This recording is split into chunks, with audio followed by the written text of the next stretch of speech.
اللہ تعالیٰ کوئی باریک حساب تو لیتا نہیں، اگر وہ باریک حساب لے پھر تو کوئی بھی نہیں بخشا جائے گا۔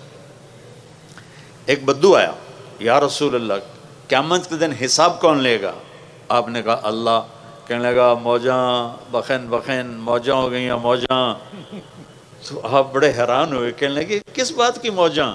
کہ ان الکریم اذا قدر عفا، سخی بادشاہ پکڑ بھی لے تو پھر سخاوت کی وجہ سے چھوڑ دیتا ہے۔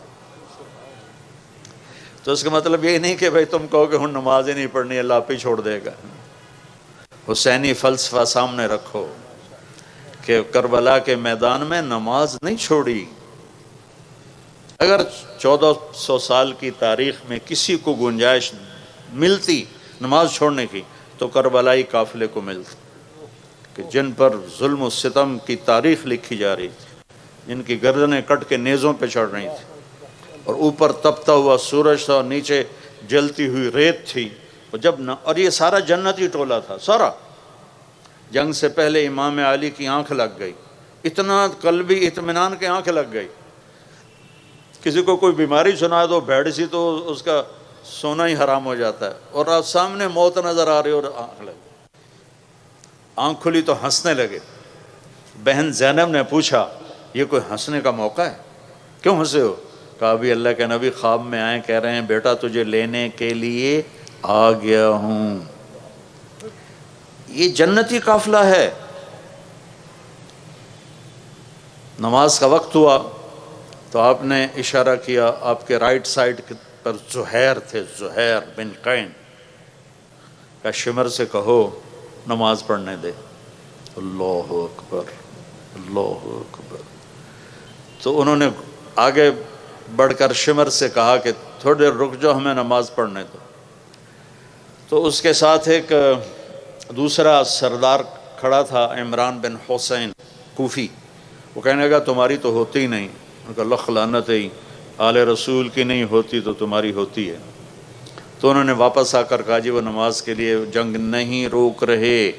تو آپ نے یہ نہیں کہا چلو جام شہادت نوش کرو، آپ نے کہا آدھے نماز پڑھو آدھے جنگ کرو۔ آدھوں کو نماز پڑھائی، آدھوں کو جنگ کروائی، پھر ان آدھوں کو نماز پڑھوائی اور پہلوں کو جا کے جنگ پہ کھڑا کیا، اور عصر سے پہلے سب کے سر کٹ کے نیزوں پہ چڑھ گئے۔ نقش توحید کا ہر دل پہ بٹھایا ہم نے، زیر خنجر بھی یہ پیغام سنایا ہم نے۔ تھے ہم ہی ایک تیرے مار کا آراؤں میں، خشکیوں میں کبھی لڑتے کبھی دریاؤں میں، دی اذانیں کبھی یورپ کے کلیساؤں میں، کبھی افریقہ کے تپتے ہوئے صحراؤں میں۔ شان آنکھوں میں نہ جچتی تھی جہاں داروں کی، کلمہ پڑھتے تھے ہم چھاؤں میں تلواروں کی۔ کربلا کلمہ پڑھتے تھے ہم چھاؤں میں تلواروں کی، تلواروں کی چھاؤں میں نماز نہیں چھوڑی۔ اور میری نسل بیٹھے بیٹھے نماز چھوڑ دیتی، تجھ سے سرکشوا کوئی تو بگڑ جاتے تھے، تیغ کیا چیز ہے ہم توپ سے لڑ جاتے تھے۔ ہائے ہائے ہائے۔ تو میرے بچوں ہمارا ایک مستقبل ہے، ہمارا ایک فیوچر ہے۔ اللہ مجھے بھی توفیق دے، آپ کو بھی توفیق دے۔ آپ اتنے زیادہ اکٹھے ہو، مجھے اتنی خوشی ہو رہی ہے۔ جب مالی اپنے باغ میں غنچے کھلے دیکھتا ہے تو اس کا دل بھی کھل اٹھتا ہے۔ تو میرے والد جب چکر لگا کے آتے تھے نا زمینوں سے، تو ان کے چہرے سے پتہ چل جاتا تھا فصل کیسی ہے۔ کہ فصل اچھی ہوتی تھی تو ہنستے ہوئے داخل ہوتے، کوئی بیماری لگی ہوتی تو منہ نیما کر کے ان سان۔ آج میں بھی اسی، میرے پاس الفاظ ختم ہو گئے ہیں، جذبات نے مجھے گنگا کر دیا ہے۔ کیا ایسا کبھی ہوگا کہ گورنمنٹ کالج، میں تو کالج ہی کہوں گا، اب تو یونیورسٹی ہے، کالج کہنا شاید چھوٹا آپ کو تھوڑا تکلیف نہ ہو، تو گورنمنٹ کالج میں یہ منظر کہ گراؤنڈ ختم ہو گیا ہے۔ یہاں ہمارے فیسٹیول ہوتے تھے گانے بجانے کے نا، تو اس زمانے میں ہمارے جو دوست ہیں جماعت اسلامی کے، وہ بڑے متحرک، جاوید ہاشمی ہمارا پریزیڈنٹ ہوتا تھا، جاوید ہاشمی جو اب وہ ملتان والے، تو ادھر وہ ہمارے طبلے چل رہے تھے، ہارمونیم چل رہے تھے، تو جماعت اسلامی والے آ گئے لڑکے، انہوں نے ہمارے طبلے توڑ دیے، ہارمونیم توڑ دیے۔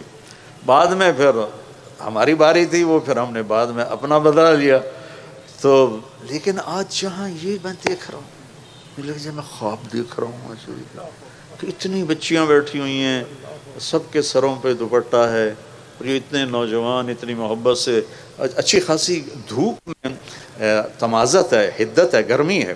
تو میں آپ سب بچوں کا شکر گزار ہوں بیٹا. اور میری آخری بات ہے، اگر آپ کسی سے لڑے ہوئے ہو تو صلح کر. آپ ان 14,000 بچے، 14,000 بچوں میں کوئی 2 آپس میں لڑائی نہ ہو، معاف کر دو، کسی استاد کی بے ادبی نہ ہو، نماز نہ چھوٹے، اور سچ بولو، اور اس ملک کے لیے اپنی صلاحیتوں کو بناؤ، اس ملک کے لیے. انگلینڈ میں ایک آدمی سے ملا تو کہنے لگا پاکستان والے سب ہدایت پہ آ گئے تو یہاں آ گئے ہو ہمیں تنگ کرنے. میں نے کہا نہیں، آپ کو لینے آیا ہوں تاکہ وہاں کٹھے چل کے محنت کریں. آپ روٹی کے پیچھے بھاگ کے ادھر آ گئے اور ہمیں تانے دیتے ہو کہ پاکستان والے ٹھیک ہو گئے. میدان میں ڈٹو، روٹی کے پیچھے بھاگ، وہاں جا کے تم نمبر 2 مخلوق ہو، چاہے تم ساری دنیا کی ڈگریاں لے لو، تم کالے ہو، تمہیں عزت نہیں دیتا معاشرہ. جو اپنے دیس میں عزت ہے وہ کہیں نہیں ہے. اس کی تنگیوں کو برداشت کرو. یہ میرے نبی کی امت پر محنت کرو تو اللہ کا نبی اپنے ہاتھ سے پلائے گا، آجا میرا امتی. تو نیت کرتے ہو سارے؟ بہت خوشی ہوئی، بہت شکر گزار ہوں.